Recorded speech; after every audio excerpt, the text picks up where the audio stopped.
In a small, forgotten village surrounded by dense forests and poverty-stricken homes lived Marcus, a 12-year-old boy who had known nothing but struggle.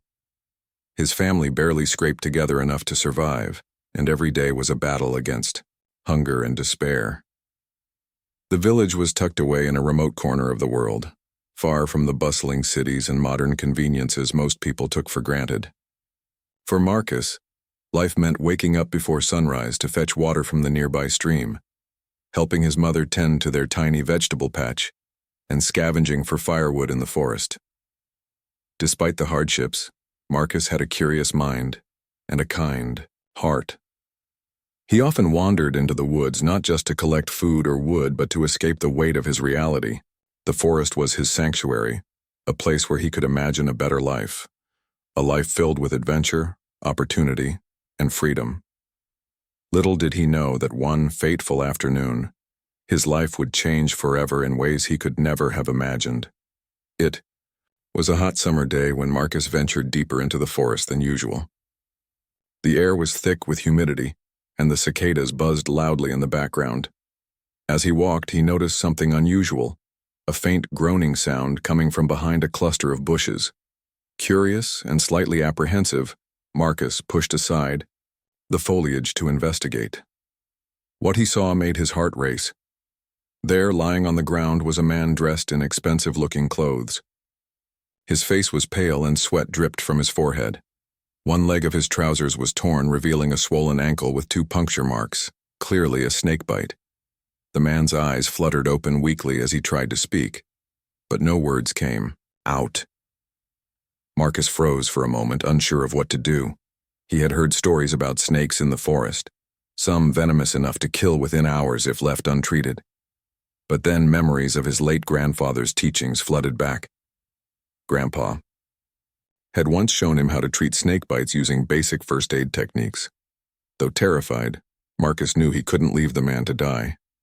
Summoning all his courage, he pulled out the small pocket knife he always carried and carefully made a shallow incision near the bite marks. Ignoring the man's groans of pain, Marcus leaned down and sucked out the venom, spitting it onto the ground. Then, tearing strips from his already threadbare shirt, he fashioned a makeshift tourniquet around the man's leg to slow the spread of poison. For what felt like hours, Marcus stayed by the man's side, keeping him awake and talking to him softly. "You'll be okay," he reassured him, though he wasn't entirely sure himself. Eventually, the man's breathing steadied and his eyelids grew heavy. Before drifting off, he managed to whisper, "Thank you." When the stranger finally regained consciousness hours later, he looked at Marcus with gratitude in his eyes. "Who are you?" he asked weakly.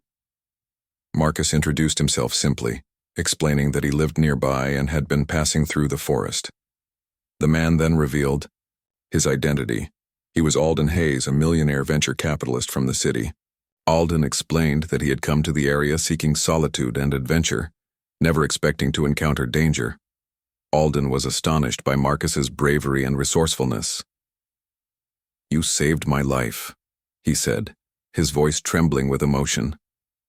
"I don't know how I can ever repay you." Marcus shrugged modestly, replying, "I just did what anyone would do."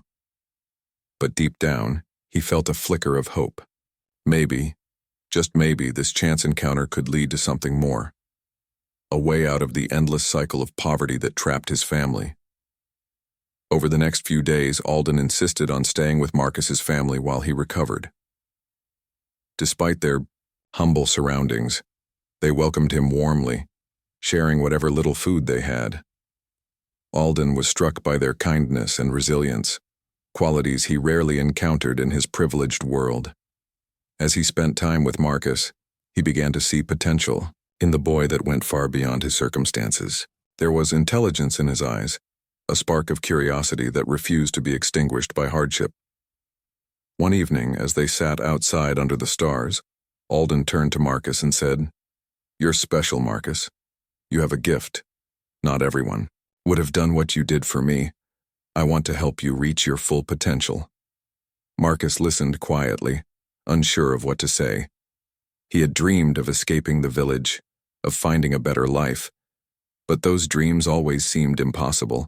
Now, for the first time, they felt within reach. By the time Alden left the village, promising to return soon, Marcus's heart was filled with a mix of excitement and fear. He didn't know what the future held, but one thing was certain. His life would never be the same again. That chance meeting in the wilderness had set into motion a chain of events that would transform not only Marcus's destiny, but also the lives of countless others in the years to come. Weeks passed and Marcus returned to his daily routine in the village. Life went on as usual, fetching water, tending to crops, and helping his mother cook meals over an open fire. But something inside him had shifted. The encounter with Alden. Haze lingered in his mind like a dream he couldn't shake off. He replayed their conversations under the stars, recalling Alden's promise to help him reach his full potential. It was hard not to feel hopeful, even though Marcus tried to temper his expectations. After all, promises were easy to make, but harder to keep. Meanwhile, Alden returned to the city, his thoughts consumed by the boy who had saved his life.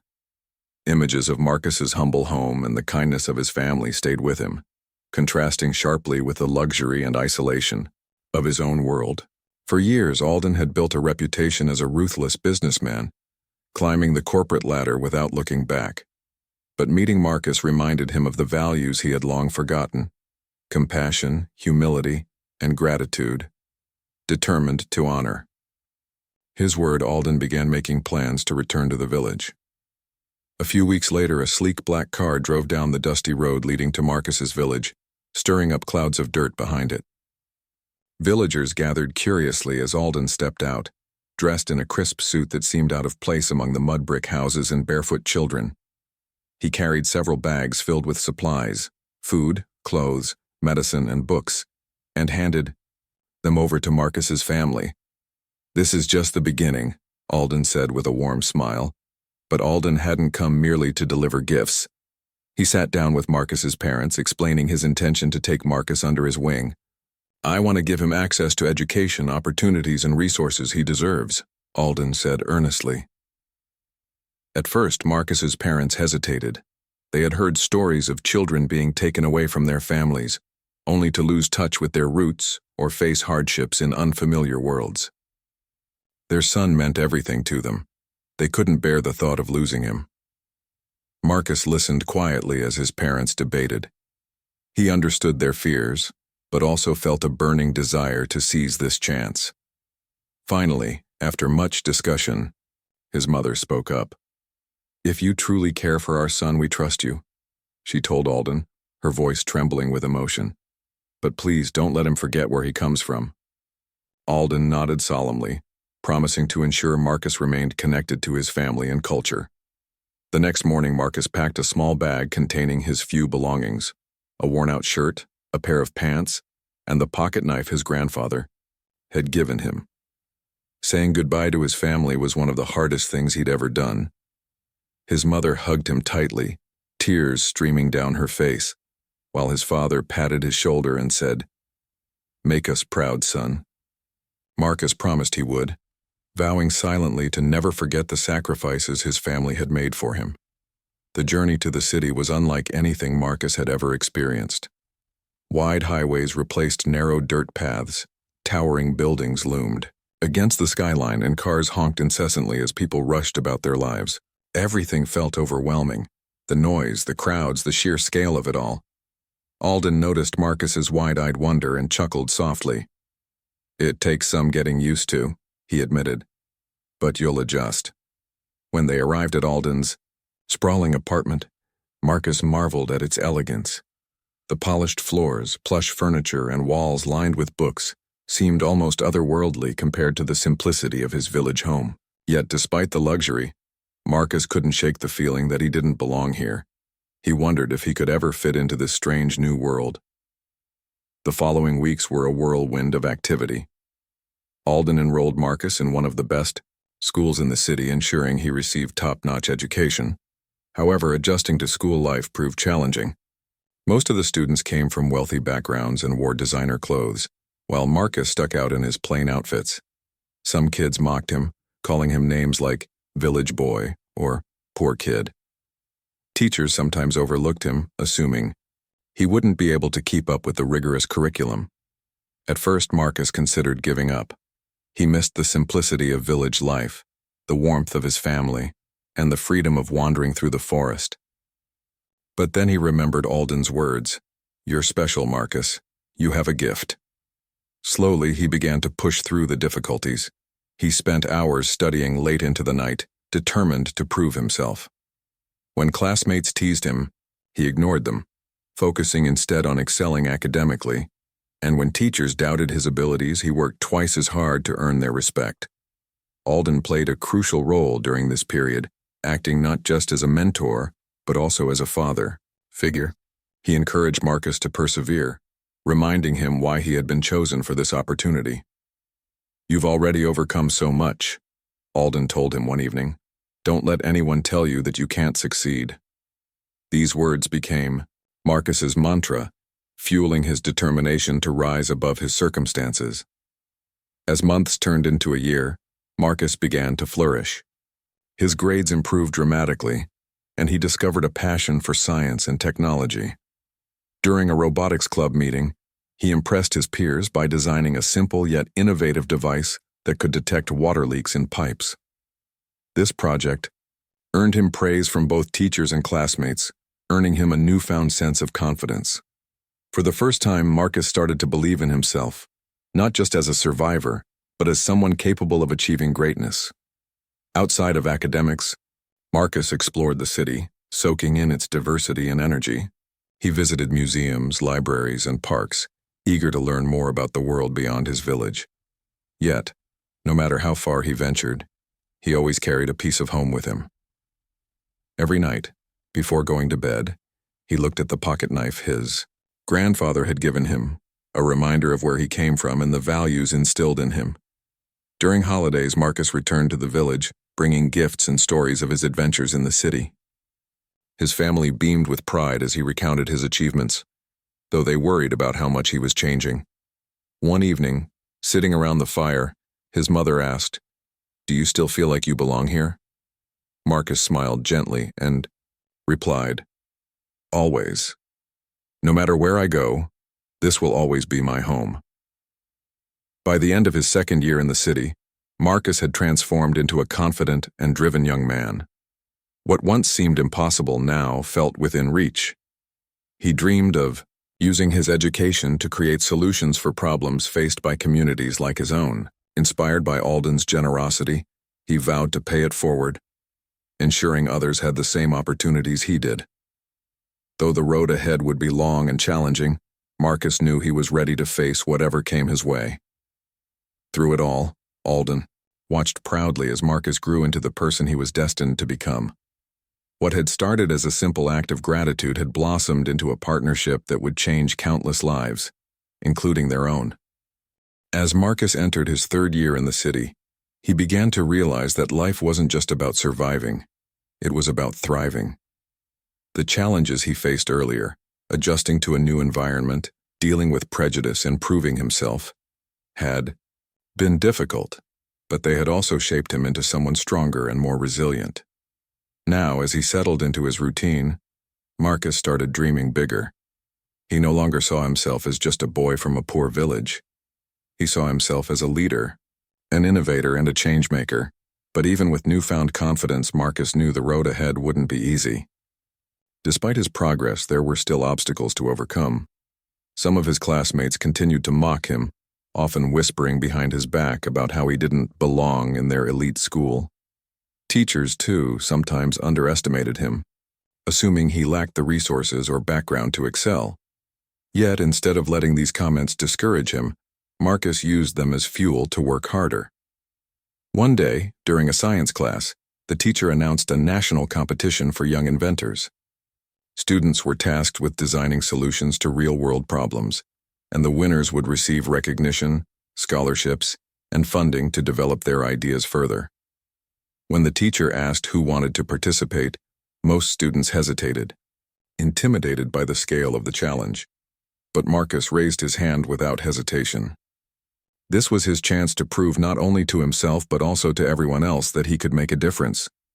The topic Marcus chose for his project was close to his heart: water scarcity. Growing up in his village, he had seen firsthand how droughts and lack of clean water affected families. Women and children spent hours walking long distances to fetch water, often sacrificing time for education or work. Contaminated water sources led to diseases that claimed lives.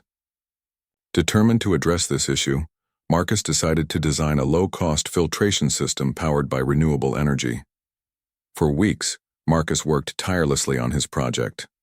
After school, while other students went home to relax or play video games, Marcus stayed late in the lab, experimenting with different materials and designs. He researched solar panels, water purification methods, and sustainable engineering techniques.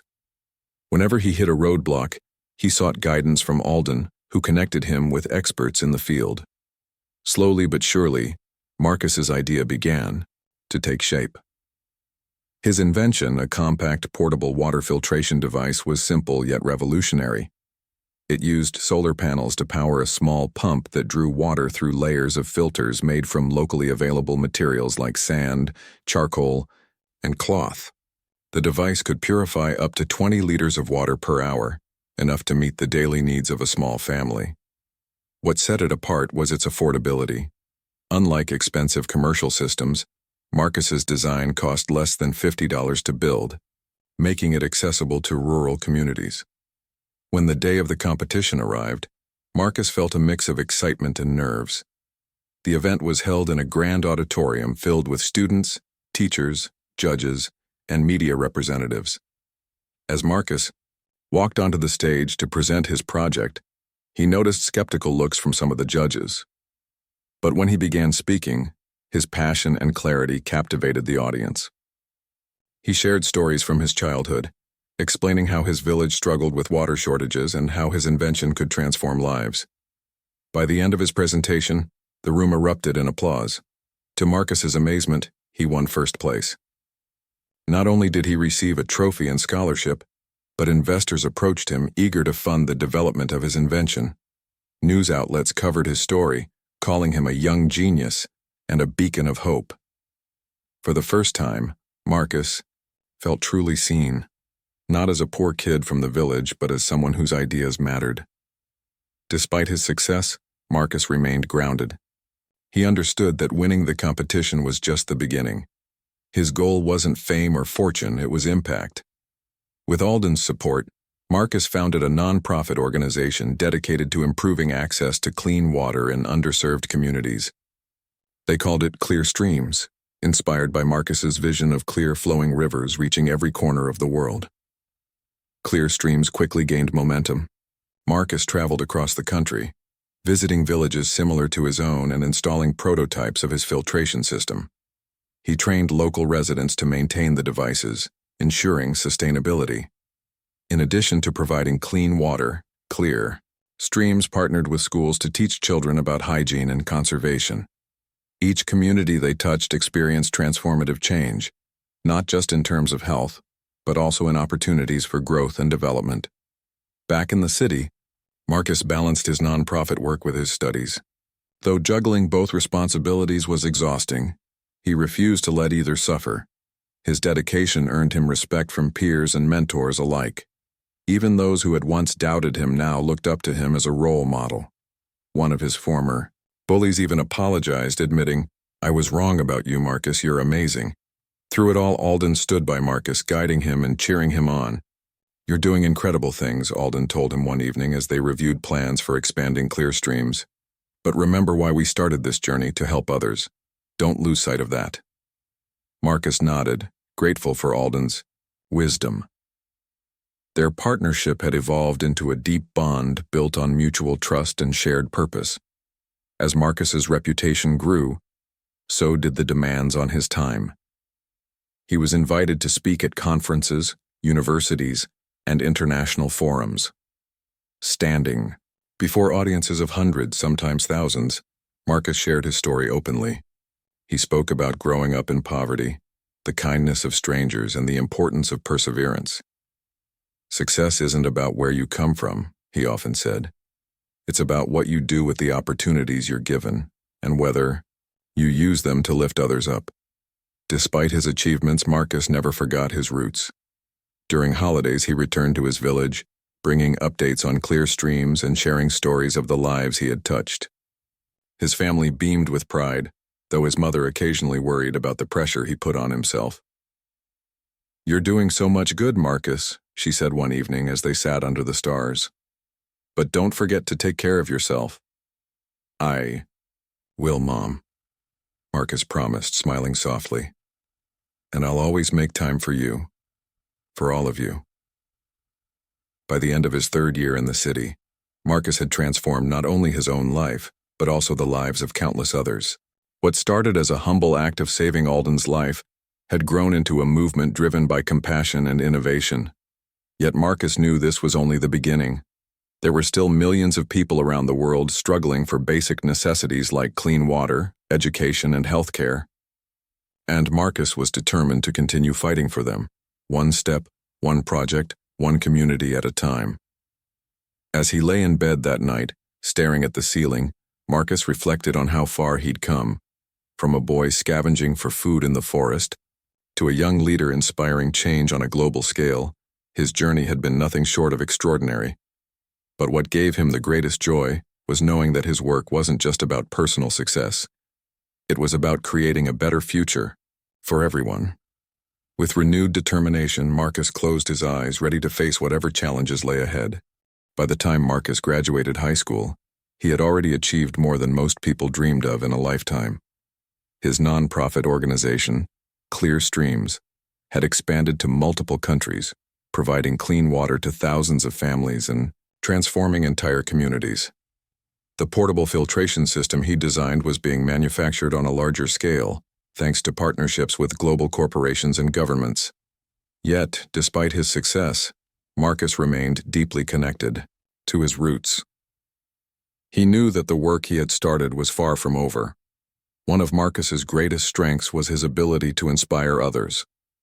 Whether speaking at international conferences or meeting villagers in remote areas, he had a way of making people believe in themselves and their potential to create change.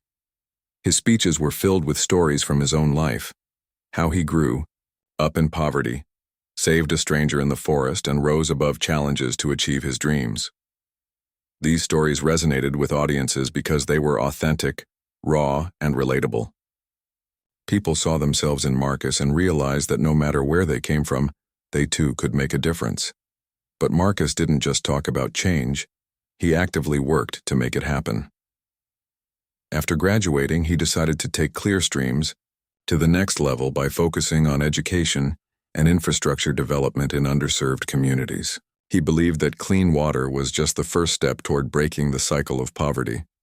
To truly empower people, they needed access to quality education, healthcare, and economic opportunities. With this vision in mind, Marcus launched several new initiatives under the Clear Streams umbrella. One of these initiatives was building schools in rural areas. Marcus understood firsthand how lack of education perpetuated poverty. In many villages, children couldn't attend school because they had to fetch water or help their families survive. By constructing schools near water sources installed by Clear Streams, Marcus ensured that children could learn without sacrificing basic necessities. He also introduced scholarships for students who showed promise but lacked financial resources, giving them a chance to pursue higher education. Another initiative focused on training programs for adults. Marcus partnered with local organizations to teach skills like farming, carpentry, sewing, and technology. These programs not only provided livelihoods but also fostered a sense of pride and independence among participants. Villagers who once relied on aid now became self-sufficient, contributing to their community's growth. Marcus's efforts earned him recognition on a global scale. He was invited to speak at prestigious events like the United Nations General Assembly and the World Economic Forum. At these gatherings, he advocated for policies that prioritize sustainable development and equality. His ability to connect with leaders from diverse backgrounds made him a powerful voice for marginalized communities. Yet, even as he mingled with presidents, CEOs, and Nobel laureates, Marcus stayed humble. He always reminded himself and others that true leadership wasn't about titles or power, it was about service. Despite his growing fame, Marcus frequently returned to his village, bringing Alden along whenever possible. These visits were important to him, not just to check on ongoing projects but also to stay grounded, walking through familiar paths in the forest, sitting by the stream where he used to fetch water, and sharing meals with his family, reminded Marcus of why he started this journey. Each visit reinforced his commitment to helping others while staying true to his values. One memorable trip occurred when Clear Streams inaugurated a new health clinic in the village. Funded entirely by donations and corporate sponsorships, the clinic provided free medical care to residents. On the day of the opening ceremony, the entire village gathered to celebrate. Children ran around laughing, women prepared traditional dishes, and elders shared stories of how much things had changed since Marcus left for the city. As Marcus stood on a makeshift stage addressing the crowd, tears welled up in his eyes. "I never imagined I'd be standing here today," he said, his voice thick with emotion. "When I was your age, I thought my future was limited to this village. But then I met someone who believed in me, a man named Alden Hayes. Because of his kindness, I got the chance to dream bigger and work harder. Now it's my turn to pay it forward, to give you the same opportunities I received." The applause that followed was thunderous, echoing through the hills surrounding the village. Alden, sitting quietly in the audience, felt a lump in his throat. Watching Marcus address the crowd, he couldn't help but reflect on how far they had come together. What began as a simple act of gratitude had blossomed into a partnership that changed countless lives, including their own. As Clear Streams continued to grow, Marcus faced new challenges. Scaling operations required navigating complex bureaucracies, securing funding, and managing teams spread across continents. There were moments of frustration when projects stalled due to red tape or unforeseen obstacles. Critics sometimes accused him of being naive, claiming his idealistic approach wouldn't hold up in the real world. But Marcus refused to let negativity deter him. Instead, he doubled down on his mission, proving skeptics wrong time and again. One of Marcus's proudest achievements came when Clear Streams partnered with a major tech company to develop an app that mapped water scarcity regions worldwide. Using satellite data and machine learning algorithms, the app identified areas in urgent need of intervention and suggested solutions tailored to each location. This innovation earned widespread acclaim, solidifying Marcus's reputation as a pioneer in sustainable development.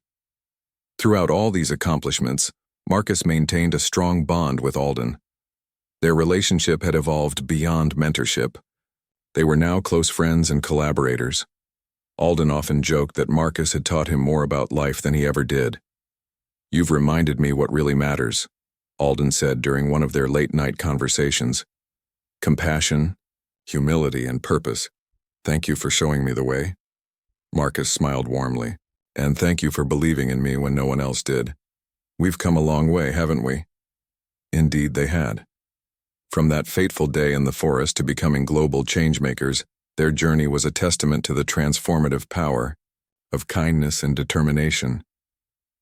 Together they proved that even in the darkest corners of the world, light could shine through, if only someone dared to ignite it. As Marcus looked ahead to the future, he felt a deep sense of responsibility. The problems facing humanity, climate change, inequality, hunger, were immense, but he believed they weren't insurmountable. With perseverance, collaboration, and compassion, anything was possible. And so, armed with hope and a relentless drive to make the world better, Marcus prepared to tackle the next chapter of his journey. Whatever challenges lay ahead, he knew he wouldn't face them alone. Years passed, and Marcus grew into a man whose impact reached far beyond his wildest dreams. From breaking barriers in technology to championing equality, he dedicated his life to making the world a better place. His nonprofit organization, Clear Streams, had become a global movement, touching millions of lives across continents. Schools stood where once there were barren fields. Clinics operated where diseases once ran rampant, and clean water flowed freely in villages that had known only droughts. Yet for Marcus, these achievements weren't just milestones, they were stepping stones toward an even greater vision.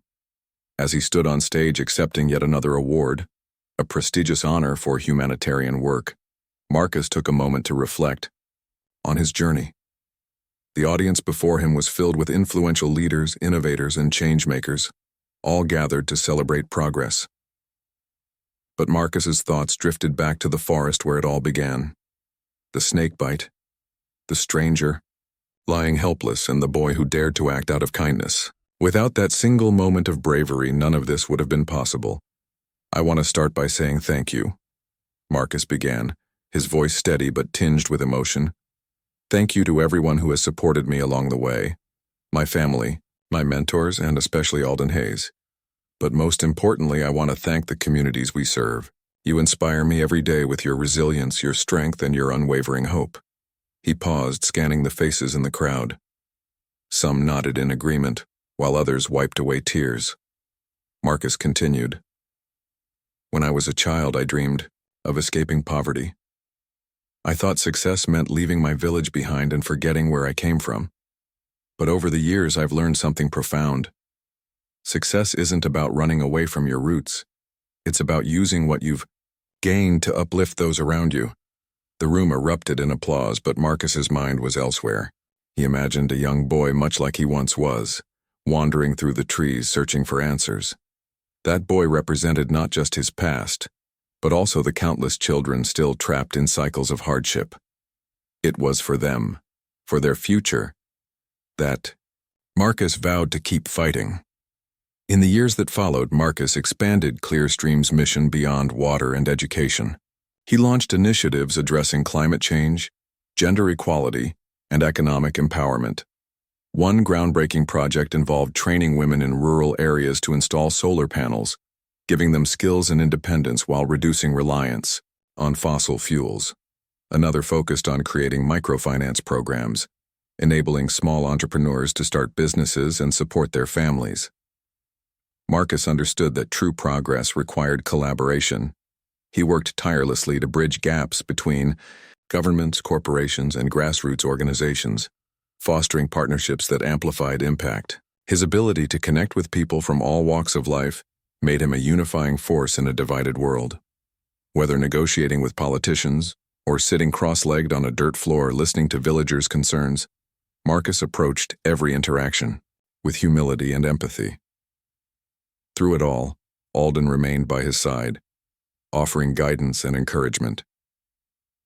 Though older now, Alden still traveled with Marcus whenever possible, eager to witness the fruits of their shared journey. Together they visited schools, clinics, and community centers built by Clearstreams, marveling at how far they had come since that fateful day in the forest. Each visit reinforced their bond, reminding them both of the power of compassion and determination. Despite his global influence, Marcus never lost sight of his roots. During holidays, he returned to his village, bringing updates on Clearstream's projects and sharing stories of the lives he had touched. His family beamed with pride, though his mother occasionally worried about the toll his relentless schedule took on him. "You're doing so much good, Marcus," she said one evening as they sat under the stars. "But don't forget to take care of yourself." "I will, Mom," Marcus promised, smiling softly. "And I'll always make time for you, for all of you." One particular visit stands out in Marcus's memory. It was during the inauguration of a new library funded by Clearstreams. Children gathered eagerly, clutching books they couldn't wait to read. As Marcus addressed the crowd, he noticed a young girl standing near the front, her eyes wide with wonder. She reminded him of himself, curious, hopeful, and hungry for knowledge. After the ceremony, he approached her and asked, "What do you want to be when you grow up?" The girl hesitated, then whispered, "A scientist." Marcus's heart swelled with pride. Kneeling down to meet her eye level, he said, "Then study hard, stay curious, and never stop believing in yourself. The world needs more scientists like you." Moments like these fueled Marcus's passion. They reminded him why he started this journey, to create opportunities for others to dream big and achieve greatness. Every child who smiled because of clean water, every woman who found independence through training, and every community that thrived because of Clearstream's efforts was a testament to the ripple effect of kindness. As Marcus entered his 40s, he began thinking about his legacy. He knew he couldn't continue leading Clearstreams forever, but he wanted its mission to endure long after he was gone. To ensure sustainability, he established a leadership academy designed to train the next generation of changemakers. Students from underserved communities were selected based on merit and potential, receiving mentorship, education, and resources to tackle global challenges. At the Academy's opening ceremony, Marcus delivered a speech that echoed his philosophy. "Change doesn't happen overnight," he said. "It takes patience, persistence, and partnership. But above all, it takes belief in yourself, in others, and in the power of kindness. If each of you can inspire just one person to join this movement, imagine the difference we can make together." The Academy quickly gained traction, producing graduates who went on to lead impactful projects worldwide. Some focused on renewable energy, others on healthcare or education. Each carried forward Marcus's vision, proving that compassion and innovation could coexist. By the time Marcus retired, Clearstreams had transformed into a self-sustaining ecosystem of changemakers. Villages once plagued by poverty now thrived, thanks to the efforts of local leaders trained by the Academy. Technologies developed under Marcus's guidance continued to save lives and protect the planet, and though he stepped back from the spotlight, his story inspired countless others to follow in his footsteps. In his final days, Marcus often reflected on his journey. He thought about the boy who saved a millionaire's life, the teenager who defied odds to succeed, and the man who dedicated his existence to helping others. Through it all, one truth remained constant. Kindness had the power to change the world. As he lay in bed surrounded by loved ones, Marcus closed his eyes with a smile. Somewhere, in a distant village, a young boy wandered through the forest, dreaming of a brighter future. And somewhere else, a stranger lay injured, waiting for someone brave enough to act. The cycle of compassion would continue, carrying forward the legacy of hope Marcus had built, one act of kindness at a time.